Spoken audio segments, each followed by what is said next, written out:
Hello, everybody, and welcome into another playoff preview show here at the Hockey Writers. I'm your host, Matthew Zator, and I've got Brian Finlayson and Marc Sautter here for Dallas Stars, Winnipeg Jets. Two teams that maybe at some point we weren't sure, really, because they both went to Game 7. We weren't sure who was it going to be. It could have been the Blues and the Avalanche, but ended up being the Jets and the Stars, the two higher seeds. So thanks, guys, for coming on again. And, of course, since you got both in here, you had to. But, Brian, how's it going? Good. To be honest with you, despite it being a few days removed from it, I still have not come down from the high that was that Jets game on Sunday night. We were out watching it, and we'd almost – no, I don't think anyone had admitted we'd almost resigned ourselves to the fact that things were ending, and then obviously 1.6 left on the clock, puck goes in, entire night changes, everyone's all hyped up. But no, I'm still riding that high for sure. And Marc, yeah, I mean the Stars, it was a crazy game too, Game 7. Mikko Rantanen show in the third period, but that's the reason they're here. Yeah, I mean, first of all, it couldn't have worked out better for your boy Matt, because number one, Leafs get through. That's good. That's just the fandom side of it. Doesn't matter here. Number two, I cover the Stars and I cover the Jets. So I'm moving on times two. It's beautiful. Much like Brian, all I can think about is Mikko Rantanen. That was insane.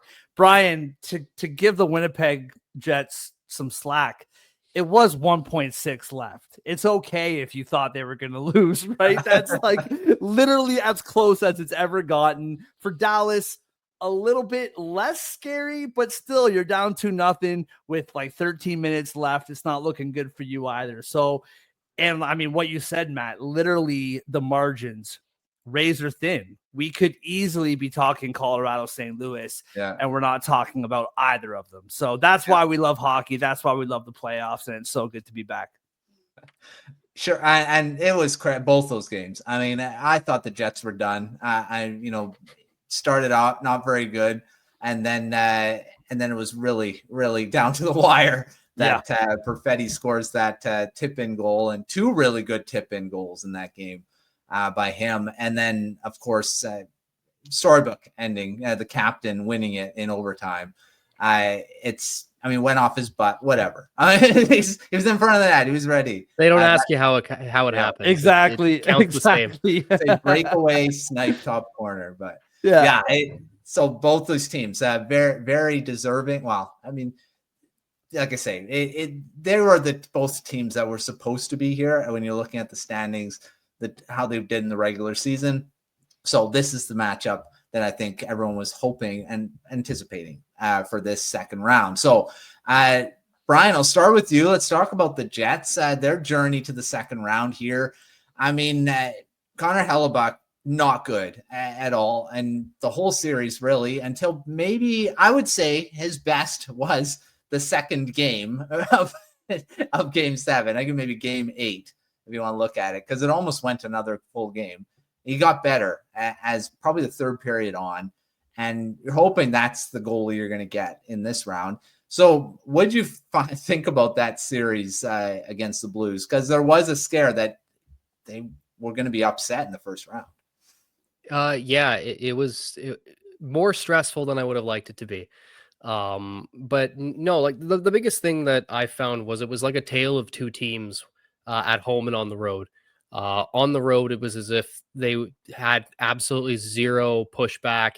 They went down and that was it. There was essentially, the second that they faced adversity on the road, it was like they threw in the towel, and then they would come back home and put together a really good effort. And I mean, the start of Game 7 felt like a road game because of how quickly they got down, and they were down for the bulk of that game. Then they went down 2, and then obviously they were down 2 until the final 2 minutes of that game. Yeah. And to be honest with you, it worried me greatly because it just felt like the same things were happening. And you mentioned Hellebuyck, and for him to have such a rough series after everyone had talked about it it was really difficult to see, because you thought that, especially after Game 2, where he was outstanding. He really did a really good job in that game. and then to go on into St. Louis and every single road game he's pulled. It's one of those things where you start looking at it and you really can't deny it. And obviously there are the defensive lapses and the giveaways and, maybe he can't see, but if he's the best goaltender in the world, which he is, he needs to be able to make those borderline stops. And what I will say though is, as you mentioned, like at the end of Game 7, third period, and then both overtimes, he looked like Connor Hellebuck. He looked like the one who is going to win the Vezina, who could win the Hart. He was himself, and then he actually said it. He's usually typically very reserved in his media, where he's very confident in himself. Even after last year, he kind of blew up in the first round like he did this year. And obviously the result was different to Colorado. He even was like, I like my game. I liked my game or whatever. This year he was, honest about it. He's like, I need to be saving more pucks. I'm going to go back to the drawing board and figure out what I can do better. And then today after practice, he said, once the third period hit, I felt something different. And he, essentially said that the pressure and the weight of the world felt like it came off his shoulders when he was making those saves. And if that's true, if that weight is off of him, that's huge. That could be a difference between, winning a series and, possibly sneaking out a couple of games. But I think that's been the biggest storyline is Hellebuck. And if he can carry that through, it's huge. Yeah. I mean, he was a big story throughout the first round. I mean, Vezina Trophy winner last year. He will win it again this year. And might even, he has a big chance for the Hart as well. And it was very surprising to see him look like, maybe an average type goaltender that you're like, yeah, this is not a guy you want in net.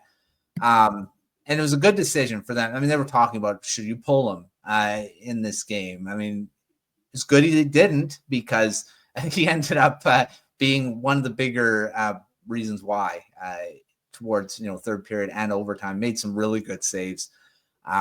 So yeah, it was a good decision, and hopefully that is a case. And we're obviously going to be talking about him later on too. All right, Marc, for the Stars, I mean, again, very interesting first round. I mean, they had some issues again against the Avalanche, but ended up going to 7. What did you think about their journey to the second round? Yeah, I mean, everyone said it after the fact. Like, Cale Makar even said it. Like, there was no way that this wasn't going 7 games. I think what was remarkable for me was, and we talked about this at the preview show, Matt, was that the 7-game losing streak, like in recent memory, I'm sure it's happened, but like recent memory, I have never seen predictions shift so fast. Like that 7-game losing streak at the beginning, right? The Dallas Stars, Stanley Cup champions, everybody said it. The betting market said it. Everyone's saying it. And by the end of that 7-game losing streak, like they like don't have Heiskanen back. Jason Robertson gets injured the last game of the season. And it's like, okay, everybody's on Colorado. And that makes sense. I picked Dallas 7 games. I don't know if that was my, just me being wise, or I just wanted to keep writing. I don't know what it was, but you could definitely tell that Dallas needed the game to be methodical. They needed the game to be like their pace. When Colorado carried the pace, they lost by multiple goals. That happened the first game. That happened game 4. And game 2, game 3, it was very slow, very methodical. And the Dallas Stars needed every second of that clock, right? Both games went to overtime. And game number 5, all of a sudden, boom, Wyatt Johnston, 9 seconds in, he gets the goal. So that was game 7 to me in a nutshell as well. Was the whole series was this methodical game plan. Don't get carried away by Colorado's fast-paced physicality. Just keep doing your thing. And game 7 was the same thing. I thought for the most part, Dallas controlled the play. They were on the power play second period. Colorado scores a shorthanded goal. And it's like, what more can we do? 30 seconds into the third period, Colorado scores again, of course, like Nathan McKinnon. And I was yelling at my TV during the third period, right before Rantanen scored his first goal, because the Dallas Stars didn't change their play at all. You have like 19 minutes left and your season is over, and they're not picking up the pace. They're not changing their game at all. And me, some nobody, like on my couch, I'm like, you guys got to get after it. Like, let's go. And that was the like the whole 7 games was, let's just be us and our game plan. And Rantanen, literally, I mean, you said it. I don't know if I have ever seen, I'm sure once again I have, just my recent memory. He literally took that game over. Yeah. And since Dallas got him, same with Carolina, they eventually traded him, but this guy is just not doing what we thought he would do. Well, guess what? His like $12 million contract per year hasn't started yet, and it's already paid off. The guy scores.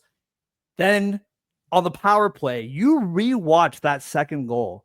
He literally skated through 3 Colorado Avalanche. There was no Dallas Star with him. He just took the puck, went right through them, went around the net, and got the job done. And then the other boys started clicking. Johnston, third goal, go-ahead goal, which, by the way, Rantanen had the second helper on, so he had his hand in that as well. But that's what really got my attention rewatching Game 7, was this game was literally what this whole series was. Just don't get distracted, game plan, and eventually it'll pay off. And hey, they know better than me, because I thought halfway through that like third period, you guys got to get a move on, and they just trusted the process and they figured it out. And Jake Ottinger was phenomenal for the whole series. So that helps as well. For sure. Yeah, the goaltending is for sure huge. And lucky charm seems like Pete DeBoer is 8-0. Oh my goodness. Game 7s. Yeah, he's the Game 7 whisperer. And I will say really quickly, Colorado in that series scored some of the flukiest goals that I have ever seen in my entire life. Scissor kick soccer goals and like just random goals. And that second Rantanen goal was off of, I believe, Sam Girardi's skate. I believe it was Sam Girardi. And so it felt like the hockey gods were like, okay, you passed the test, and now here you go. You know what I mean? So that helps too, right? You need some luck. For sure. And I mean, just before we move, that one where it hit off the guy, I'm trying to clear it and went just drop. Oh, that's right, off the shoulder. Yeah, Colin Blackwell's shoulder. Yeah. And that's what I mean. That seemed to be happening and it's like Dallas, they have to get one bounce at some point, right? And it came when they needed it the most. Yeah, there you go. All right, well, putting that behind, I mean, that's both their journeys to this matchup. Now, totally different. Both teams are, this is pretty much a battle of the Titans when you're looking at how they did in the regular season, the depth that both teams have. Hopefully the Jets are, I guess both teams are injured. I mean, you got a lot of guys out, a lot of key guys out. You got Jason Robertson still, you got Miro Heiskanen, and then on the Jets side, you got Morrissey and who else? Oh yeah, Mark Scheifele. So again, they got pretty much similar injuries to one key forward and their top defenseman. So Brian, I'll start with you. Any storylines that you're following? I know I haven't seen any updates. Of course, of these injuries. So what are your storylines going into this series? I mean, that's really the biggest one, is those injuries, and it's figuring out exactly how long they're going to be out. It's playoff time, which means you have no clue exactly how severe anything is, and you won't find out until deep into the summer. But all we know is they were on the ice this morning. The trio of Scheifele, Morrissey, and then Logan Stanley is also hurt.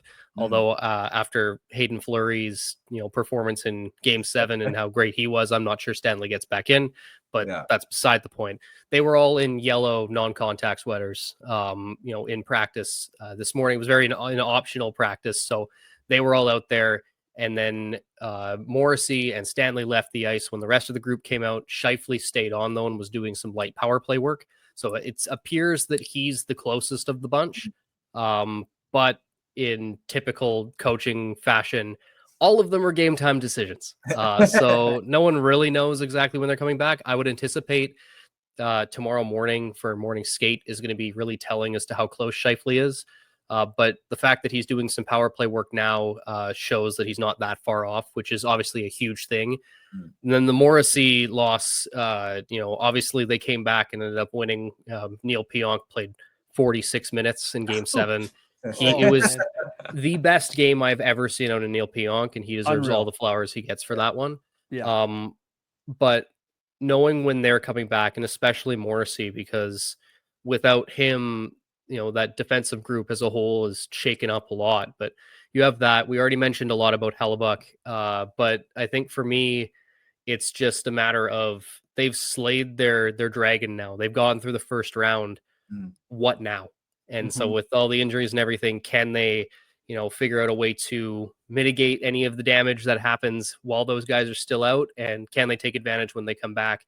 And it's the same thing too. Like you look at what, Dallas is dealing with. Obviously, Robertson appears, imminently coming back. So now the Jets have to worry defensively. How do you stop a talent like that? Obviously, the threat of Miro Heiskanen seems to be at least a game off. But once again, it's just how do you prepare for these weapons that you're not even sure if they're going to be in the lineup? So injuries for me are at the top of the list for both teams for storylines in the series. Yeah, so who is going to be in the lineup? And again, are they 100%? Probably not. Even if they are ready to play, they're not going to be 100%. But just having, even I say this about a lot of star players, even having an 80% Mark Scheifele, I'm sure they'll take it. And same thing with Morrissey. These guys are big factors. That's the thing that's kind of happened already, where I am positive that Nikolai Ehlers is probably running at 80%. Every time he's on the bench, they show him he is wincing in pain. He's doing, I think, probably taking shots in his foot because that's the injury that he had. But he's back and he's creating an impact. Same with Gabriel Velarde. No one really knows if he's at 100%, but he came back obviously. It was just a shame that it all kind of coincided. You get Velarde back in that same game, Scheifele goes out and you haven't seen him since. So. But yeah, as you said, I don't know if anyone's at 100% at this point, but it's a matter of how close can you get to the point where you can actually make an impact. For sure, and we'll see who is in the lineup for Game 1.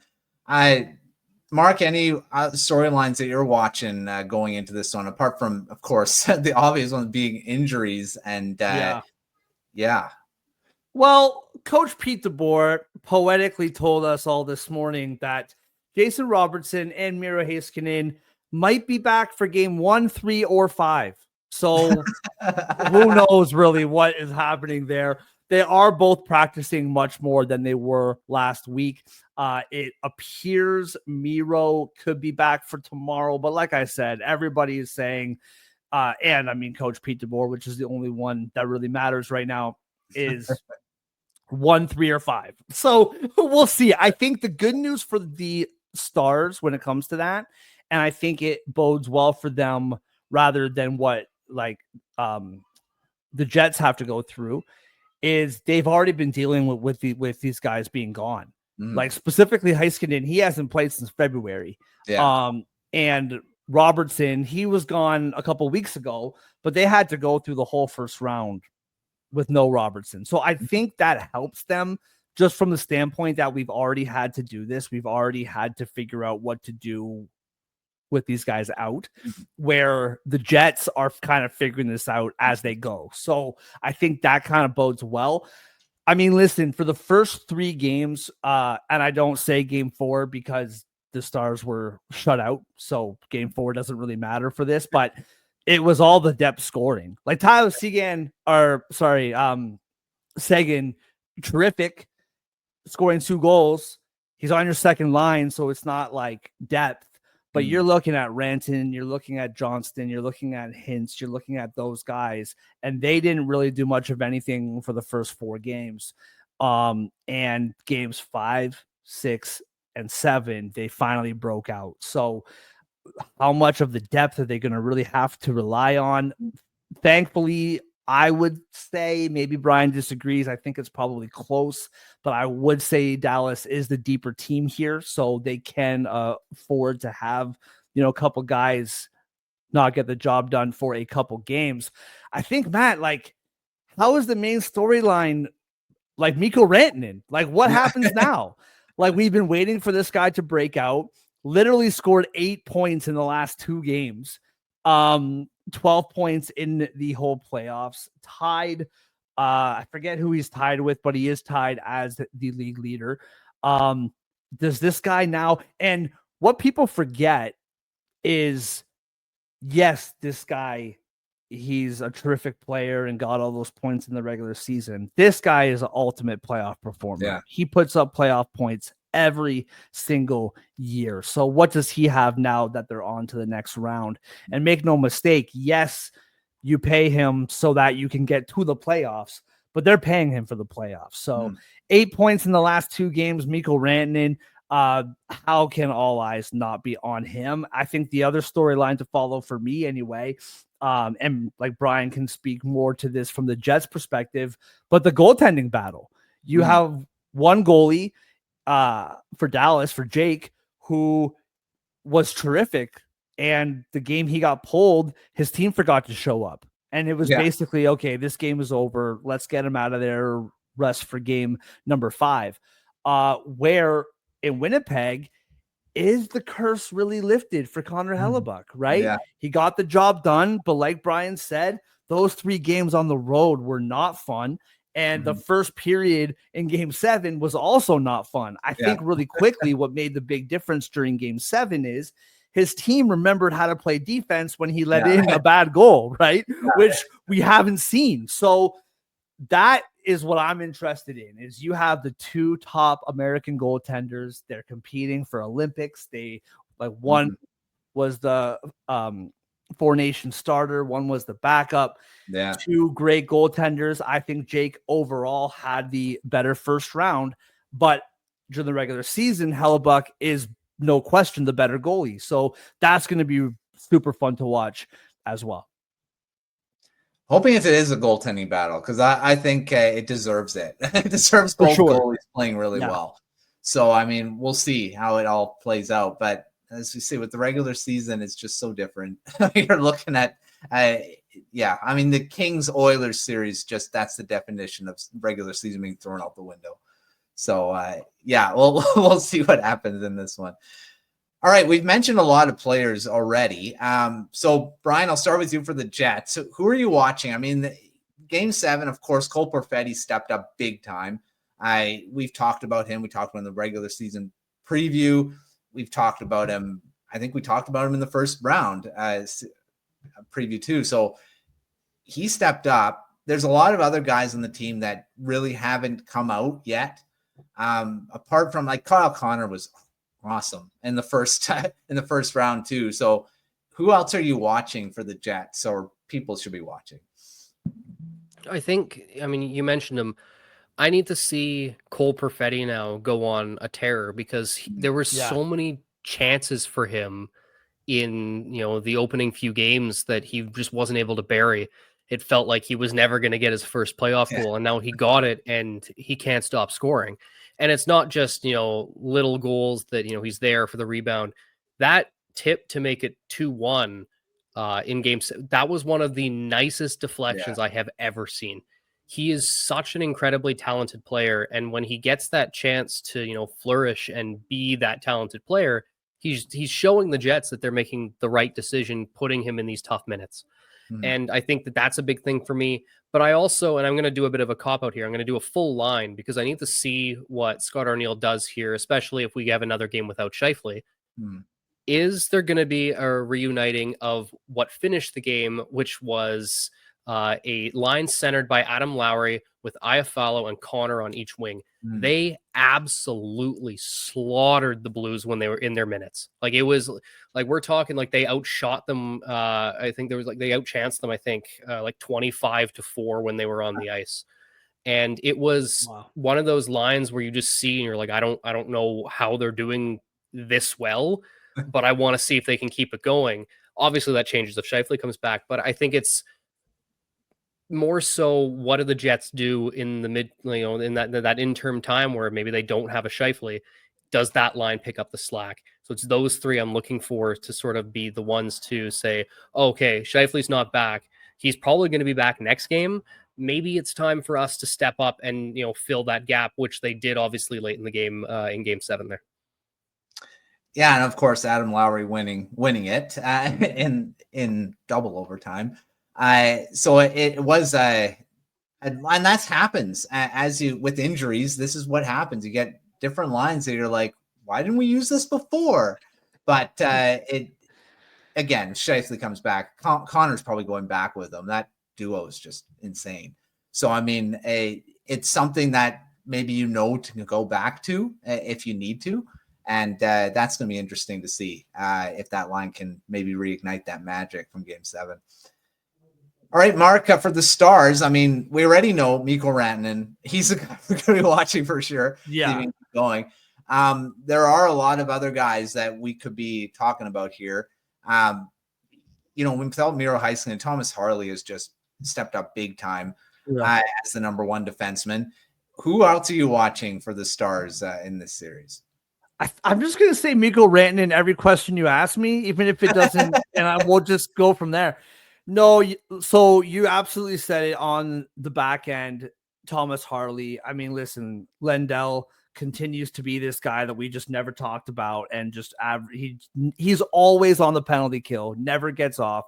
So guys like that, I'm looking at like 2 things right now. We already know, like you said, Mikko Rantanen. We know Rope Hintz and Granlund has been great. That whole Finnish Mafia line and that whole thing. One guy that I'm really looking at is Matt Duchene because he didn't score at all. He was kind of around. There were no games where I was like, oh man, like Matt Duchene is having a night. Now he did make that beautiful pass across the crease for the game-winning goal in game 7. But beyond that, there's not too many moments where I look back and say that play by Matt Duchene was unreal.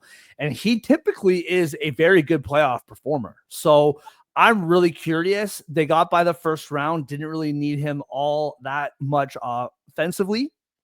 So in this round, is he going to be that next guy? Because we know, and in fairness, before Tyler got hurt, him, Seguin, and Marchment were one of the best lines in the National Hockey League, and they just reunited over the last few weeks. So maybe it's going to take, 2-3 more games for those 3 to get fully rolling here. But that, and I'm just going to take it from Brian, that whole line is going to be really fun to watch because they were terrific. And you got Mason Marchment, Tyler, and Matt Duchene. So that's going to be something for me on the back end. I mean, you mentioned Thomas Harley. When Heiskanen comes back, who are they going to take out? Because Petrovic, he is your number 1. You'd say they're going to take him out because he barely played in the regular season. But you can't really take him out right now. He's been phenomenal. Lyubushkin and Ceci are both very steady defensemen, but Lyubushkin is the one. I think he's played 11 penalty kill minutes when Ceci has played, I think 21, 22. So maybe he's the guy that goes out. To me, those 6 defensemen, I know that McKinnon had his 6 goals, and I know, but for the most part, I thought that they played so well, all of them. So, but they're not going to go the old 11-7 or whatever teams do. So when Heiskanen comes back, someone's got to go out. So I'm really curious who they choose. Maybe it's one guy one night, another guy, different night. We'll see what happens. But that's for me, Matt Duchene, and what they do with the defensive pairings when he comes back, because I thought that they played very well overall in that round 1 matchup. Yeah, so of course you're gonna have to take someone else. Heiskanen's ready. He's coming for back. Sure. You're not gonna keep him out. But yeah, that's going to be some interesting guys to watch for sure. All right, let's get into our quick fire round. And Brian, I'll start with you. I've switched this up from the first round, and I asked this question: Jets will win this series if the Jets will win the series if they get regular season Connor Hellebuyck. Yeah. I think it's as simple as that. He can steal games. He can probably steal a series. Honestly, at this point, even if they get above average goaltending from Hellebuyck, they've got a really, really good shot of just finding a way to get around that. But I think that's the key here. I mean, if he is regular season Hellebuyck, that's a massive development for the Jets. You want him. And he started looking like that. So maybe he has turned the corner, and we'll see if that's the case. Mark, what about you for the Stars?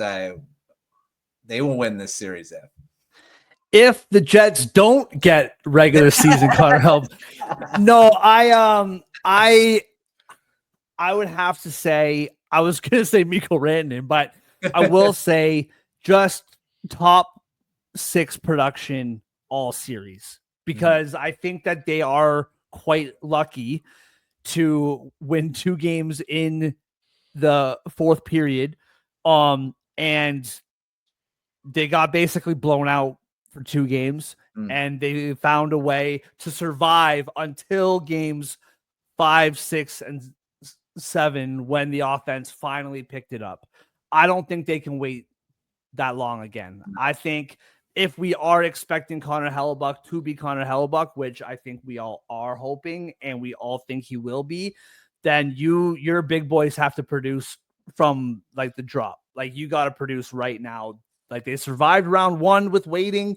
I don't think they can do that again. So I just think top 6 production, Jason Robertson, like we said, game 1, 3, or 5. We hope it's at the beginning, and that Sagan, Marchment, Duchesne line, like those top 6 guys need to start cooking right from game 1. They can't wait till game 5 like they did against Colorado. Yeah, especially if Hellebuyck is the guy that doesn't allow more than 2 goals a game, which is what he did in the regular season. He rarely was 3 and above. So that's the case. That it's going to be very low scoring, and Ottinger is going to have to be match those saves for saves. So 100%. That's going to be huge. All right. Speaking of, let's talk about some X factors now. It could be situation, it could be player.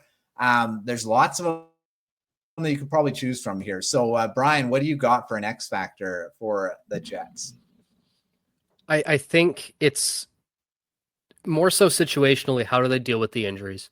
And especially how do they deal with the loss of Josh Morrissey with however long that's going to be?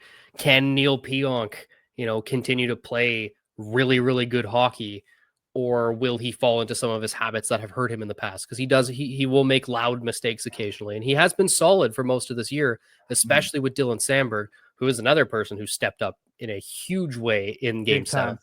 Yeah. But that pairing has been really solid together, and honestly, Samberg has a lot of the credit, I think, for allowing Pionk to find his stride again, like he had in the Canadian, division bubble season there, where Pionk earned his last contract. Yeah. But I think the X factor is if the Jets can handle, the loss of especially Morrissey, because I do suspect Scheifele's back by game 2, just with how things seem to be developing. If they can somehow, mitigate that loss, they give those minutes to, a Samberg and a Pionk, and then also to have the depth guys step up, like a Hayden Fleury, how he did that. Maybe a Colin Miller becomes a huge factor in the series. I think that's the biggest X factor for them. Yeah, that's going to be huge. I mean, and also what kind of decisions are made too for when these guys come back. What do you do with certain things? And if guys step up, it's going to be hard to take these guys out of the lineup when they do come back, which, I mean, it's always great to have. But yeah, I agree. Hayden Fleury was great. I mean, this is a guy that's this is where the playoffs, you make names for yourself, and he definitely did. Played, I don't know, he played close to 30 minutes, I think. And he's only I think he's only played 1 game in the playoffs, and then he had only played about 10, 15 games in the regular season, and he was injured for a lot of the early part too. So this is someone who was told it's your chance to go in and make an impact. Obviously, they didn't plan for Morrissey to go down and him to have more minutes, but he was the one, because obviously he's playing on that side, to start, picking up the slack, and he did it, and he did it well. And, I all the praise in the world to him. And if he can keep that up, that Jets defensive depth looks a little bit better now. For sure. And even for next season, potentially. All right, Mark, what about you for X factors for the Stars? I mean, we know Rantanen's going to be an X factor, of course. How many times we mentioned his name already? Yeah. Who do you got for an X factor? Just get his name tattooed to my forehead for the conference final preview if we make it that far. Yeah. So for me, like, rather than a player, it's the special teams, which might seem very obvious, but the Dallas Stars for the first half of the year had a bottom 5 power play. It was horrendous, and it became very, very good. Now, overall, they finished, I believe, 17th in the league. But from January 1st on, they were top 10. A big part of that was when Heiskanen got hurt, they moved Harley to that top. And ever since Harley took over quarterback duties, that power play exploded. So when Heiskanen comes back, obviously they're going to use him. But what does that look like? Does he maybe go to power play 2 because Harley's been so successful?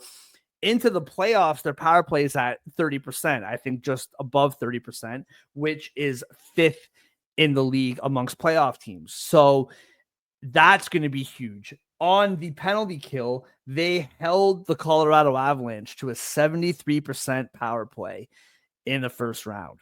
We all know Colorado. We all know the skill that team has. I don't have the Jets numbers off my head when it comes to power play, but they were a very good power play throughout the regular season. I think they were pretty good in the playoffs. Like, once again, I don't have that in front of me, but that's going to be interesting to watch. The Stars on the penalty kill, 3rd in the playoffs, which I believe they were actually 3rd in the regular season as well. 86% over the course of the first round. So to me, that's one thing that really bought the Stars time. We keep talking about that, how they survived until game 5, and then they that's another thing that really, really helped them, because especially, I believe it was the first overtime they did. It was either game 2 or game 3. I think game 2, but I could be wrong. The puck dropped for overtime. Okay, Dallas, here is a 4-minute double minor. Go ahead. And they killed it off, and they ended up winning the game. Again, game 7, Captain Jamie Benn, which this isn't the first time that he's taken dumb penalties in the playoffs in game 7s. You can go back in playoff history for that. A double minor, first period, game 7. And they just killed it off, right? Now, don't give up a shorthanded goal. That would be helpful. But my point is just that that this team on the penalty kill all year long was top 3 all year. And they have to keep that going, because the Jets on the power play, they have weapons. And I just think that if your special teams are top notch, you can there's a little bit more margin for error. But if your special teams aren't clicking, then those margins really, really shrink. So that's going to be something interesting to watch as the series progresses as well. Special teams. I mean, I mentioned it. I think I've mentioned it in every series preview. It's going to be they're a factor. I mean, that's one of the biggest things. Who wins those, and maybe matches from the regular season too, because that's why they're here. So we'll see how that all plays out. All right, let's get to our final predictions for this series and who's moving on to the Western Conference Final. And so, Brian, what do you got? Who's winning it? How many games? Especially if both teams get healthy in this series, I don't see a world in which this doesn't reach 6 or 7 games. Yeah. I'm going to, err on the side of caution and say it's going 7.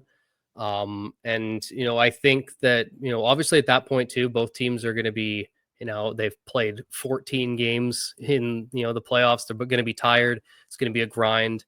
But that's where I think that the Jets could, pull it out, especially if they get their top guys back, at least 1 or 2 of them.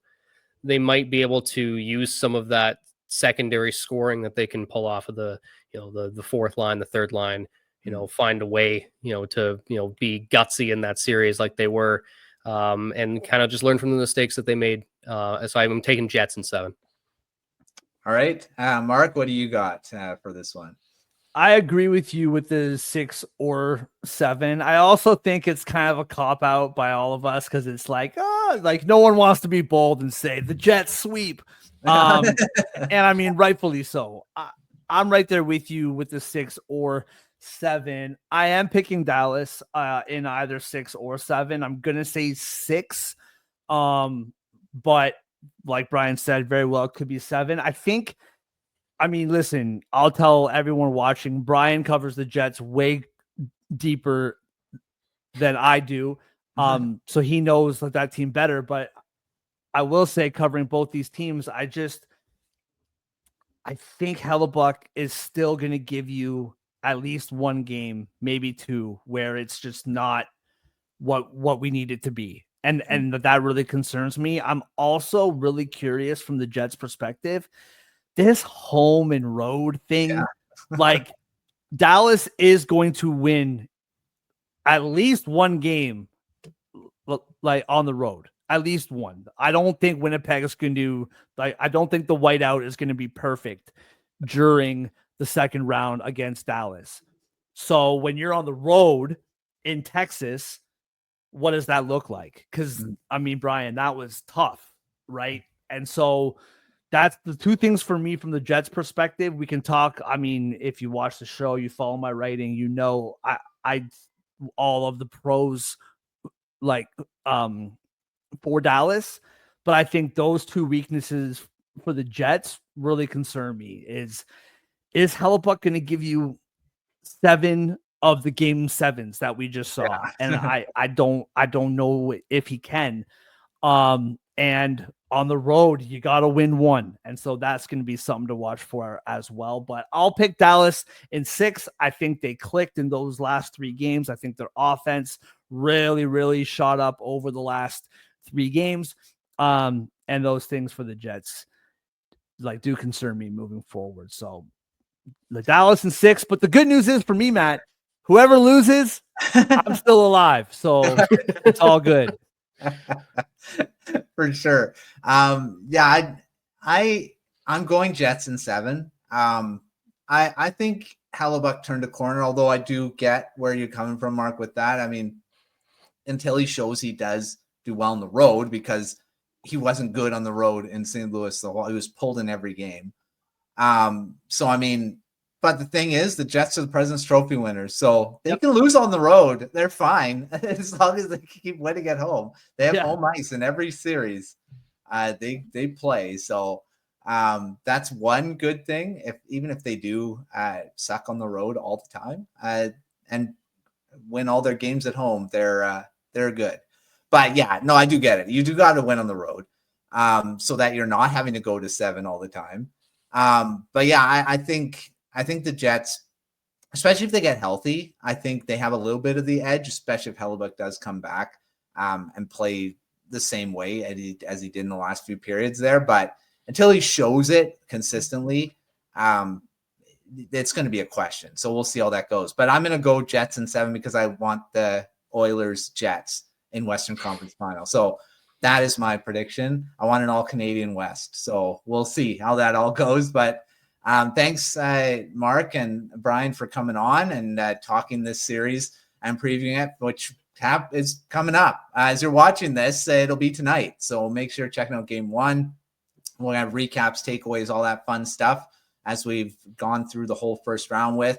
So make sure you're checking that out the morning after the games and after the game for the recap.